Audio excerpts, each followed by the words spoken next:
जय हिंद। शुरू करते हैं आज की क्लास।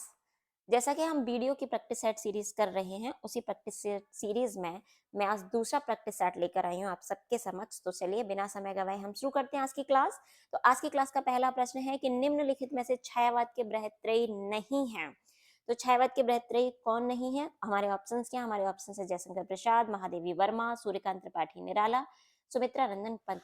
तो बच्चे सबसे पहले मैं एक चीज क्लियर कर दूं कि चारों के चारों चारों कौन? प्रसाद जी, निराला जी और सुमित्रा नंदन पंत जी, महादेवी वर्मा जी, चारों छायावाद के स्तंभ माने जाते हैं। लेकिन हमारा प्रश्न क्या है? हमारा प्रश्न है छायावाद के बृहत्त्रयी। तो बृहत्त्रयी किसको नहीं माना जाता? महादेवी वर्मा जी को नहीं माना जाता, जबकि प्रसाद जी, निराला जी, पंत जी हमारे बृहत्त्रयी के अंतर्गत आते हैं। महादेवी वर्मा जी लघुत्रयी में जाती हैं। अगला प्रश्न है क्वेश्चन नंबर सेकंड, अधैर्य का कवि किसे कहा जाता है? तो अधैर्य का कवि पूछ ले, समय और समय सूर्य का कवि पूछ ले, आग और राग का कवि पूछ ले, इन तीनों ही कंडीशंस में हमारा आंसर क्या होगा? हमारा आंसर होगा रामधारी सिंह दिनकर, क्योंकि मैथिली षड़गुप्त को राष्ट्र कवि और दद्दा के नाम से जाना जाता है, जबकि हीरानंद सच्चिदानंद वात्स्यायन जी को अज्ञे, कुट्टी चाटन और वैज्ञानिकता के कवि के नाम से जाना जाता है। तो चलिए अगले प्रश्न पर बढ़ते हैं, क्वेश्चन नंबर 3। और आज का क्वेश्चन नंबर 3 है कि राम की शक्ति पूजा का आधार ग्रंथ है। तो राम की शक्ति पूजा का आधार ग्रंथ क्या है? वाल्मीकि रामायण बिल्कुल नहीं, वाल्मीकि रामायण तो बिल्कुल नहीं है, रामचरितमानस भी नहीं है। फिर हमारा आंसर क्या है? कृतवास रामायण या सभी? भाई हमारा आंसर है कृतवास रामायण। कृतवास जी ने बांग्ला भाषा में रामायण लिखी थी, उसी का प्रभाव हमें निराला जी की राम की शक्ति पूजा में प्राप्त होता है। तो अगर एग्जामिनर आपसे ऐसे भी पूछे ना कि संस्कृत रामायण, अवधि रामायण, क्योंकि वाल्मीकि जी ने लिखी संस्कृत में, रामचरितमानस लिखी गई अवधि में, जबकि कृतवास ने लिखी बांग्ला भाषा में। तो अगर वो आपसे पूछे कि राम की शक्ति पूजा का आधार कौन सी रामायण है, तो वो कौन सी रामायण होगी? बांग्ला रामायण, जो कि किसने लिखी? कृतवास जी ने लिखी। अगले प्रश्न पर बढ़ते हैं। अगला प्रश्न है क्वेश्चन नंबर 4। क्वेश्चन नंबर 4 कहता है कि पृथ्वीराज रासो को किसने पूर्ण किया? याद रखना बच्चे, क्वेश्चन है किसने पूर्ण किया, पूरा किया। जबकि पृथ्वीराज रासो रचना किसकी है? चंद्रवर्धय जी की। कितने सर्ग हैं? तो इसमें पूरे के पूरे सर्ग या पूरे समय जो है वो है 69। इन 69 में से 61 किसने लिखे? चंद्रवर्धय जी ने। 8 किसने लिखे? उनके चौथे बेटे जल्लड़ ने। किसने लिखे? जल्लड़ ने। तो हमारा आंसर क्या है? हमारा आंसर होगा जल्लड़। यानी पृथ्वीराज रासो को किसने पूर्ण किया? जल्लड़ ने पूर्ण किया। क्योंकि 61 सर के बाद पृथ्वीराज चौहान तृतीय और मोहम्मद गौरी के बीच में युद्ध हुआ, तो उनके जो उनके जो सेनापति और मित्र थे या राजकवि थे चंद्रवर्धय जी, उनके साथ चले गए। और एक पंक्ति आती है जो पृथ्वीराज रासो में ही है कि पुस्तक जल्लड़ हत दे चल गजन रपकार, कि पुस्तक को अपने बेटे जल्लड़ के हाथ में दे करके कहाँ चल दिए? राजकाज के लिए चले गए। और एक और बात मैं आपको बता दूं कि पृथ्वीराज चौहान तृतीय और चंद्रवर्धय जी बहुत अच्छे मित्र थे, एक ही दिन पैदा हुए थे और एक ही दिन उनकी मृत्यु हुई थी। और इसका प्रमाण भी हमें पृथ्वीराज रासो से ही मिलता है। उसमें एक पंक्ति है, एक थल जन्म एक थल मरण। तो चलिए अगले प्रश्न पर बढ़ते हैं। आज का क्वेश्चन नंबर 5। और क्वेश्चन नंबर 5 क्या कहता है? क्वेश्चन नंबर 5 है कि सखबे मुझसे कहकर जाते पंक्ति के रचनाकार कौन है? तो सखबे मुझसे कहकर जाते, ये पंक्ति सबसे पहले मैं आपको बता दूं है यशोधरा महाकाव्य की। यशोधरा में यशोधरा अपनी सखी को उपालंब ताना दे रही है, उपालंब दे रही है कि हे सखी बे मुझे बता करके चले जाते, जब सत्य की खोज में गए थे तो सखी बे मुझसे कहकर जाते, क्या मुझको पथ बाधा पाते। ये पंक्ति किसकी है? ये पंक्ति है मैथिली षड़ गुप्त जी की। जबकि जगन्नाथ दास रत्नाकर की पंक्ति सबसे ज्यादा एग्जाम में आती है, वो आती है उद्धव शतक से कि भेजे मन भावन के उद्धव के आवन की। और सुमित्रा नंदन की पंक्ति जो एग्जाम में आती है, वो कहते हैं कि बाले तेरे बाल जाल में कैसे उलझा दूं लोचन। और महादेवी वर्मा की तो पंक्तियां बहुत सारी एग्जाम में आती हैं, जैसे मैं नीर भरी दुख की बदली या पंथ रहने दो अपरिचित आदि। अगले प्रश्न पर बढ़ते हैं, क्वेश्चन नंबर 6। और जो क्वेश्चन नंबर 6 है वो क्या कहता है कि सीमा शुल्क, सीमा शुल्क का अंग्रेजी रूपांतरण है बिड। नहीं भाई, बिड तो होता है बोली लगाना। प्रोटोकॉल, प्रोटोकॉल होता है नया चार। फिर क्या होगा? करेस्पॉन्डिंग, नहीं करेस्पॉन्डिंग तो होता है पत्राचार या समरूप होना। हमारा आंसर क्या हो जाएगा? हमारा आंसर होगा 3। यानी कि सीमा शुल्क क्या होता है? सीमा शुल्क होता है कस्टम्स। तो चलिए नेक्स्ट क्वेश्चन पर बढ़ते हैं, क्वेश्चन नंबर 7। और क्वेश्चन नंबर 7 क्या कहता है कि अप्लाइड का हिंदी रूपांतरण है। अप्लाइड का हिंदी रूपांतरण क्या होगा? यथास्थिति। अरे भाई यथास्थिति को तो कहते हैं एज द केस में बी। रूपरेखा, रूपरेखा को कहते हैं वेयर आउटलाइन, और स्वयं सिद्धि को कहते हैं एक्सिम। तो फिर हमारा आंसर क्या होगा? हमारा आंसर होगा प्रयुक्त, यानी कि अप्लाइड को हिंदी में क्या कहते हैं? अप्लाइड को हिंदी में कहते हैं प्रयुक्त। चलिए नेक्स्ट क्वेश्चन पर बढ़ते हैं, आज का क्वेश्चन नंबर 8। और क्वेश्चन नंबर 8 कहता है कि जांच की जाए का अंग्रेजी रूपांतरण क्या होगा? तो जांच की जाएगा का अंग्रेजी रूपांतरण होगा ऑब्टेन रिमार्क। नहीं भाई, ऑब्टेन रिमार्क तो होता है अभियुक्त प्राप्त करें। तो इशू नोटिस नहीं, इसका अर्थ होता है नोटिस जारी हो। तो फिर क्या होगा? कंप्ली, कंप्ली नहीं होगा, कंप्ली का मतलब होता है, अर्थ होता है हिंदी रूपांतरण अनुपालन हो। फिर हमारा आंसर क्या होगा? हमारा आंसर होगा मे बी एक्समाइंड, जांच की जाए। अगले प्रश्न पर बढ़ते हैं। अगला प्रश्न कहता है कि संसद में अपनी मातृभाषा में विचार रखने की अनुमति संविधान के किस अनुच्छेद में प्राप्त होती है? तो मैं आपको बता दूं कि संसद में किसी भी संसद के सदस्य द्वारा, चाहे वो लोकसभा का हो चाहे वो राज्यसभा का हो, अगर वो हिंदी या अंग्रेजी में अपनी बात नहीं रख पा रहा है तो वो अपनी मातृभाषा में अपने विचार रख सकता है। और इसकी अनुमति लोकसभा में देगा लोकसभा अध्यक्ष और राज्यसभा में देगा राज्यसभा का सभापति। और किस अनुच्छेद के अंतर्गत देता है? अनुच्छेद 120। तो मातृभाषा में विचार रखने की अनुमति 120 में दी जाती है संसद में, 210 में दी जाती है विधान में नहीं राज्य मंडल में, और 350 में होती है भाषाई विशेष अधिकार की नियुक्ति, और 343 में तो हमें पता ही है क्या है कि राजभाषा को स्वीकृत किया गया था।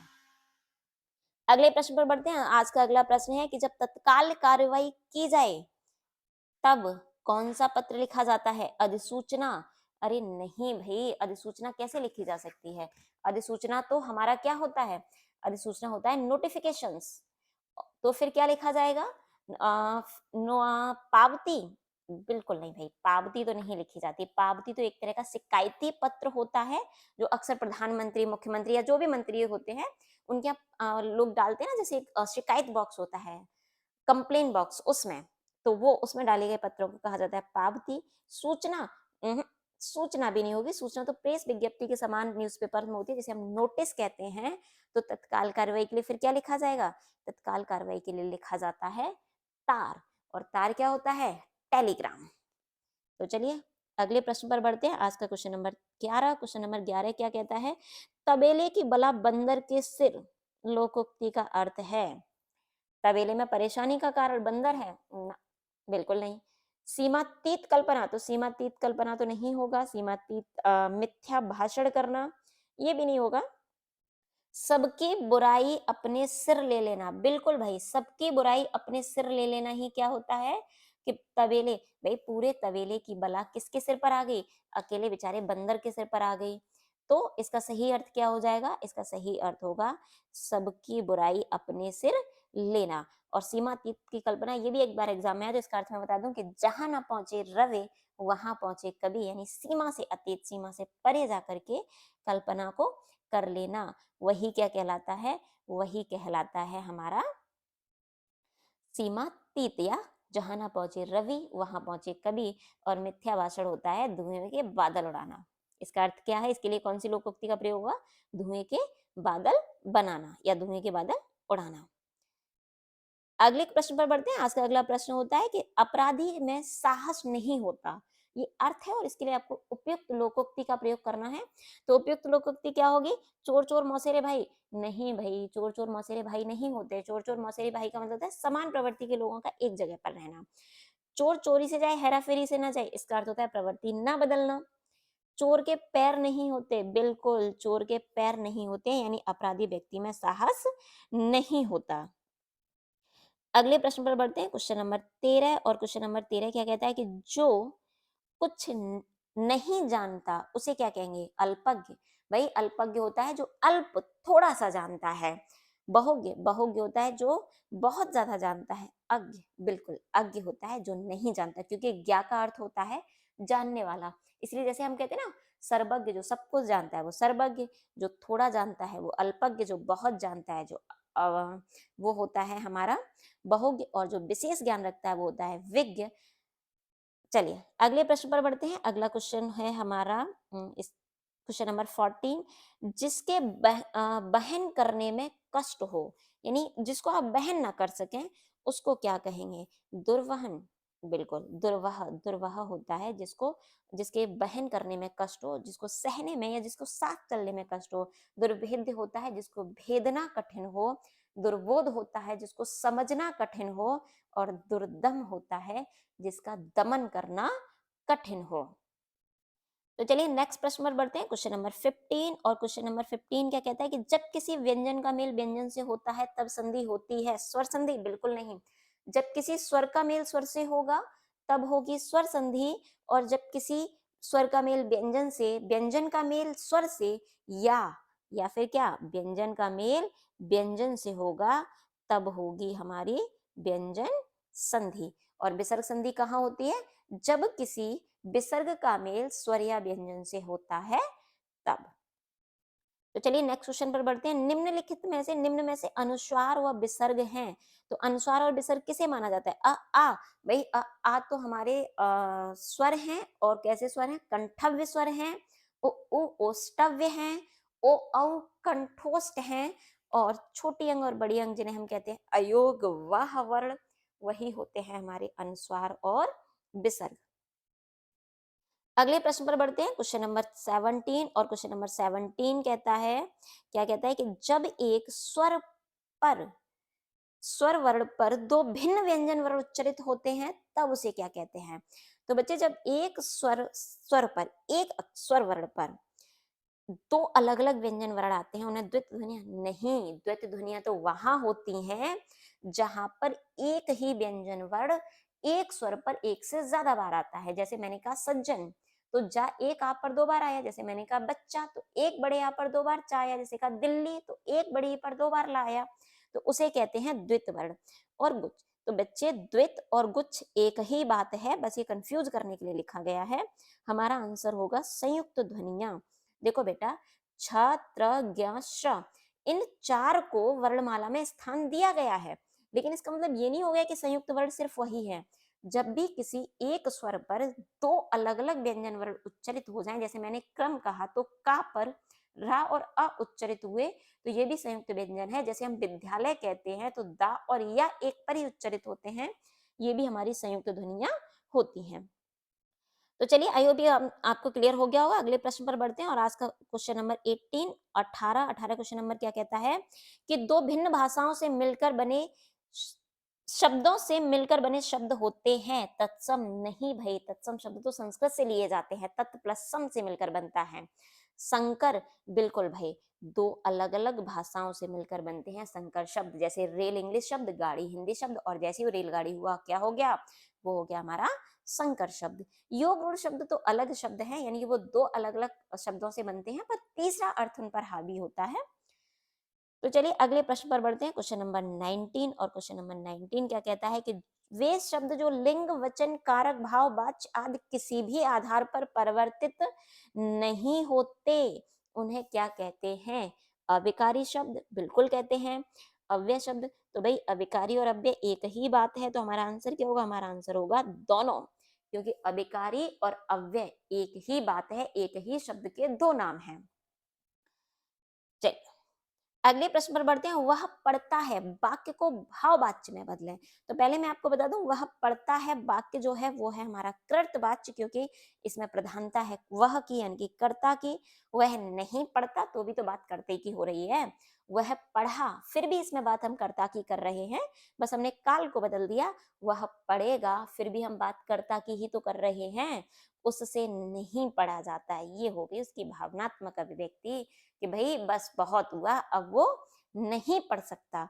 तो चलिए अगले प्रश्न पर बढ़ते हैं, क्वेश्चन नंबर 21। और आज का क्वेश्चन 21 क्या कहता है? क्वेश्चन नंबर 21 कहता है कि कर्तवाच्य वाक्य होते हैं सकर्मक, भाई बिल्कुल होते हैं। अकर्मक, अकर्मक भी होते हैं, दोनों दोनों होते हैं भाई।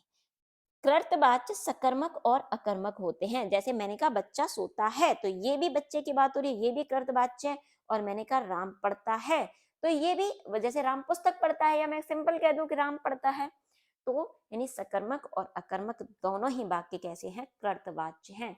कृतवाच्य वे वाच्य होते हैं जहां पर क्रिया कर्ता के अनुसार आए, या क्रिया का लिंग और वचन कर्ता के अनुसार आए, या इसी बात को और शब्दों में कहना चाहे तो हम कह सकते हैं कि जब क्रिया कर्ता के अनुसार प्रयुक्त हो तब होते हैं कृतवाच्य।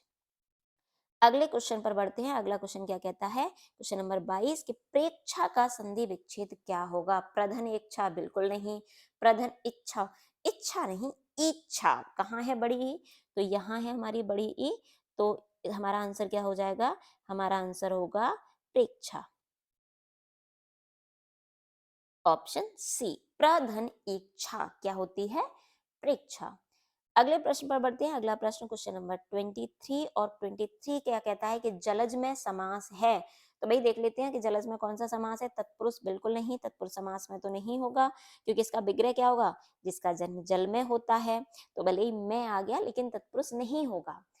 कर्मधारय भी नहीं होगा, अव्ययीभाव भी नहीं होगा, हमारा होगा बहुब्री, क्योंकि दो पद हैं जल और जन्म, लेकिन न तो महत्व जल का है न जन्म लेने का है, महत्व तो कमल का हो गया, तीसरे पद का महत्व हो गया।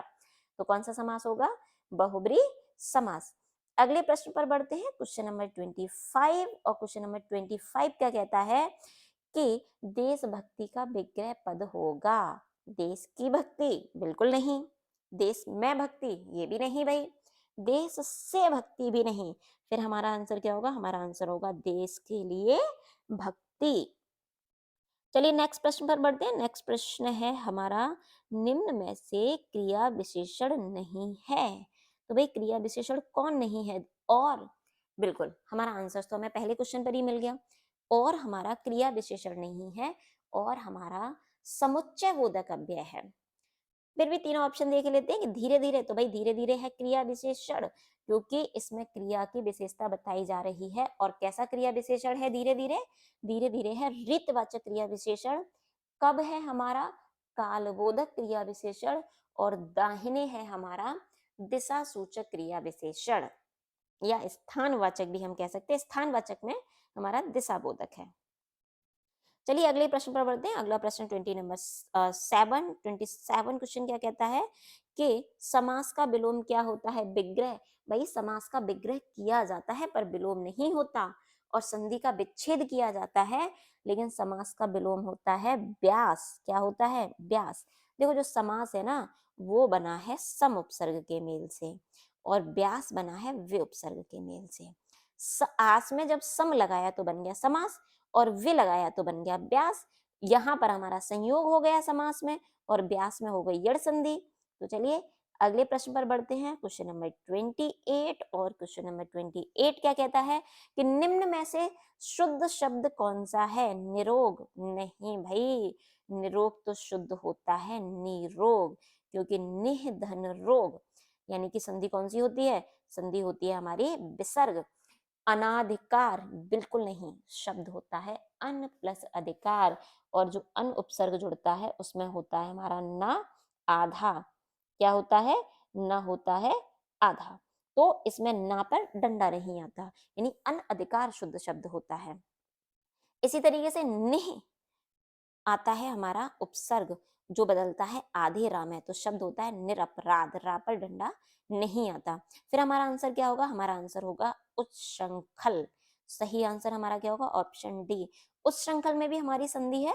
देखो निरोग में है तो निरोग जो शब्द होगा उसमें है हमारी विसर्ग संधि, अनधिकार में है हमारी व्यंजन संधि, निरपराध में है हमारी विसर्ग संधि, और उस श्रृंखल में है हमारी व्यंजन संधि। और इसकी संधि क्या होगी, तो मैं करके दिखाती हूँ। इसकी संधि होगी उत धन श्रृंखल। शब्द क्या होगा, श्रृंखल। अब देखो बच्चे, जो ये वाला श्रा है ना, कौन सा वाला, ये आपका जैसे आप कहते हो संयुक्त व्यंजन, तो जो श्र है वो हमारा किससे बना है, ये बना है हमारा आधे सा और रा से मिलकर। लेकिन यहाँ तो रि की मात्रा लगी है तो रा की जरूरत ही नहीं है, तो यानी इसमें क्या है आधा श्र। और जब ता की संधि आगत सा से होती है तो वो आ छा में बदल जाता है। तो हमारा शब्द क्या बन जाएगा, हमारा शब्द बन जाएगा उस श्रृंखल, यानी शुद्ध शब्द है हमारा उस श्रृंखल। चलिए अगले प्रश्न पर बढ़ते हैं। अगला क्वेश्चन है 29 और क्वेश्चन नंबर 29 क्या कहता है कि निम्न में से अशुद्ध वर्तनी कौन सी है। युधिष्ठिर, भाई बिल्कुल सही है, युद्ध प्लस स्थिर व्यंजन संधि है।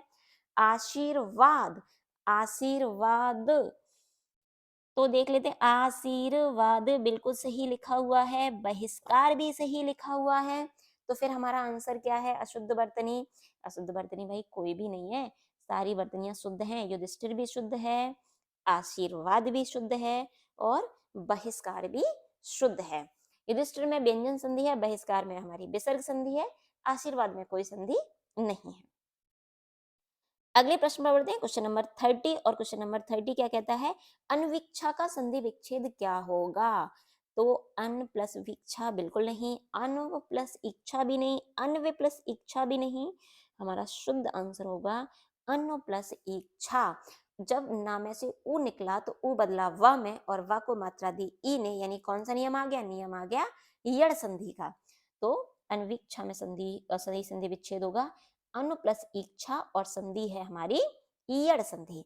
तो चलिए अगले प्रश्न पर बढ़ते हैं। अगला प्रश्न है हमारा 31 क्वेश्चन कहता है कि पितृ उपदेश का संधि विच्छेद क्या होगा। पितृधन उपदेश बिल्कुल नहीं, क्योंकि फिर यहाँ तो आ और उ मिलके ओ हो जाते, फिर शब्द बनता पित्रोपदेश, लेकिन शब्द है हमारा पितृोपदेश।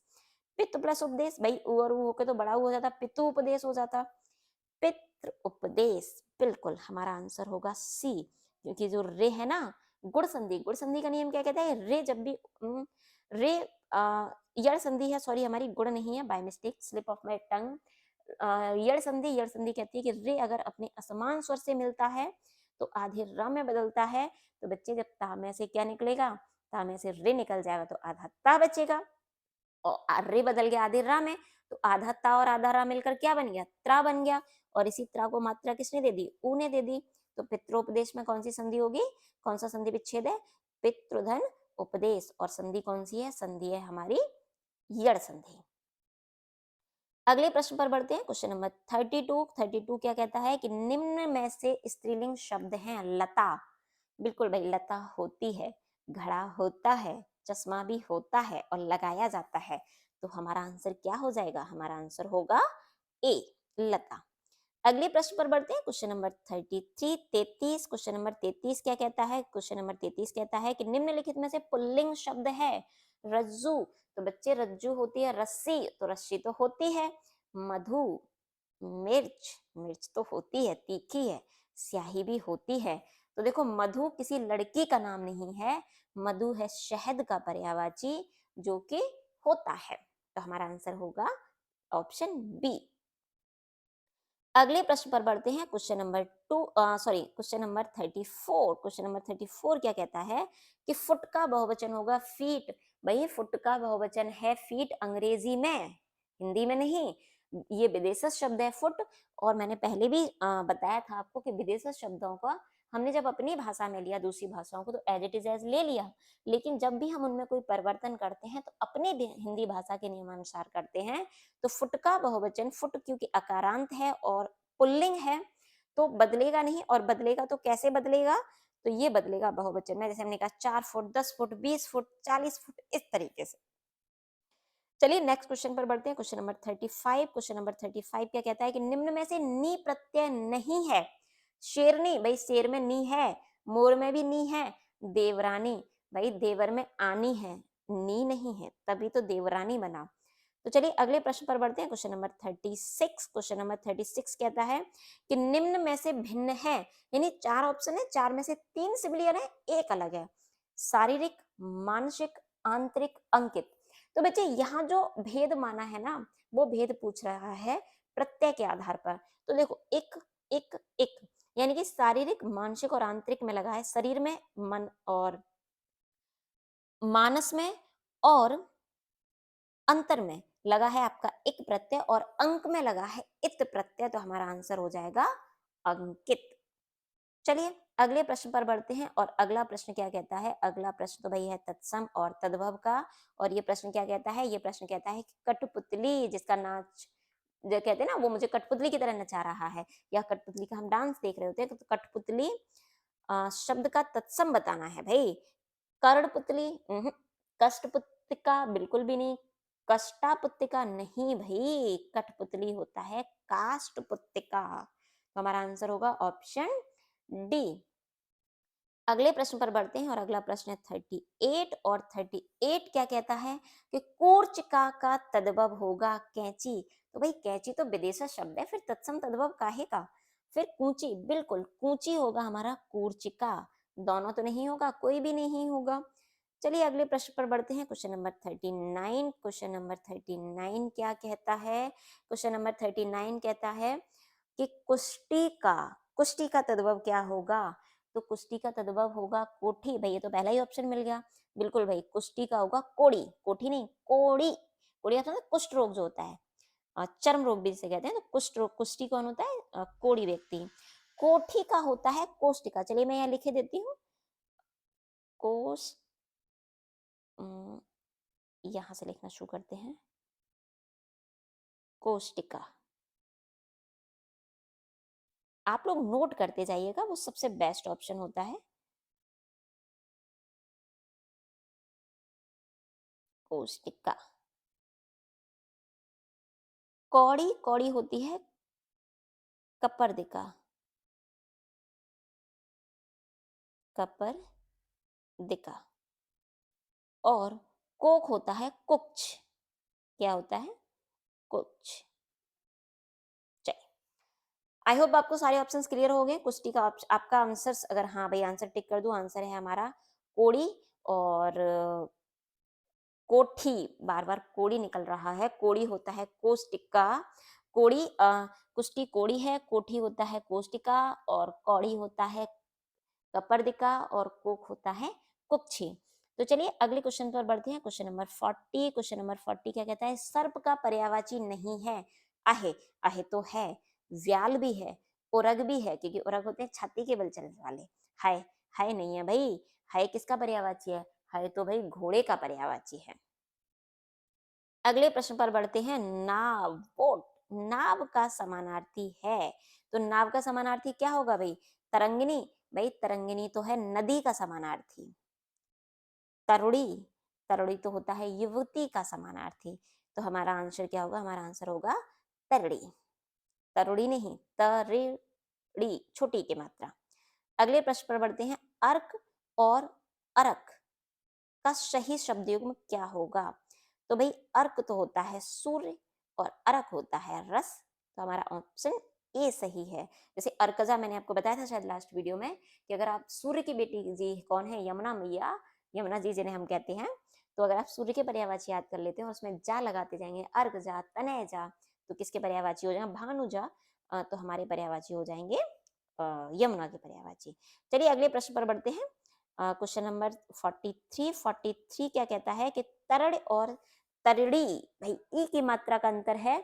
तो तरड़ और तरड़ी का पर्यायवाची क्या है। तो जस्ट अभी हमने देखा था तरड़ी, तो तरड़ी तो हमें पता चली गया क्या होता है। नाप तो देख लेते हैं, नाप तो भाई दो ऑप्शन में है। युवती तो नहीं होती, क्योंकि युवती होती है तरड़ी। तो तरड़ पर्यायवाची है सूर्य का, और तरड़ी है नाव का। तो हमारा आंसर क्या होगा, हमारा आंसर होगा ऑप्शन डी। अगले प्रश्न पर बढ़ते हैं, क्वेश्चन नंबर 44। और 44 क्या कहता है कि व्याकरण में उपसर्ग हैं व धन या, बिल्कुल नहीं, व और या ये भी नहीं, वे धन आ, बिल्कुल वे धन आ। और धन अगर इसी को यहीं पर मैं कर दूं क्र, और यहीं कर दूं अन, तो हमारा शब्द बन जाएगा व्याकरण।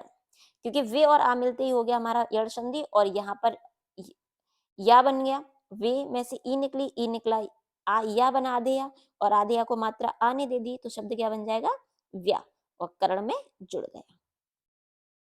अगले प्रश्न पर बढ़ते हैं, क्वेश्चन नंबर 45। स्वागत में उपसर्ग हैं सो प्लस आ।